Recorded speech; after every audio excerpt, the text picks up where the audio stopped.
എന്താ മെമ്പറെ, കുറച്ചു ദിവസമായല്ലോ കണ്ടിട്ട്. നല്ല തിരക്കിലാണല്ലോ. തിരഞ്ഞെടുപ്പ് വരികയല്ലേ ടീച്ചറെ, വോട്ടർ പട്ടിക പുതുക്കുന്നതിന്റെ തിരക്കില. അല്ല, ടീച്ചറുടെ പേര് ചേർക്കണ്ടേ? എന്റെ മെമ്പറെ, ഞാൻ കഴിഞ്ഞ ലോക്സഭാ ഇലക്ഷന് വോട്ട് ചെയ്തതല്ലേ. എന്റെ പേര് വോട്ടർ പട്ടികയിലുണ്ട്.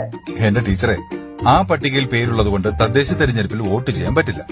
തദ്ദേശ തെരഞ്ഞെടുപ്പിന് വേണ്ടിയുള്ള കരട് വോട്ടർ പട്ടിക 2025 ജൂലൈ 23 സംസ്ഥാന തെരഞ്ഞെടുപ്പ് കമ്മീഷൻ പ്രസിദ്ധീകരിച്ചിട്ടുണ്ട്.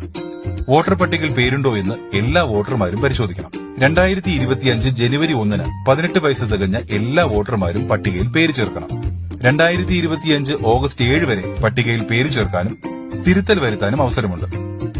ടീച്ചറെ, ഒരിക്കൽ കൂടി ഓർമ്മിപ്പിക്കുകയാണ്, കഴിഞ്ഞ ലോക്സഭാ തെരഞ്ഞെടുപ്പിൽ വോട്ട് ചെയ്തതുകൊണ്ട് മാത്രം തദ്ദേശ തെരഞ്ഞെടുപ്പിന്റെ പട്ടികയിൽ പേരുണ്ടാകണമെന്നില്ല.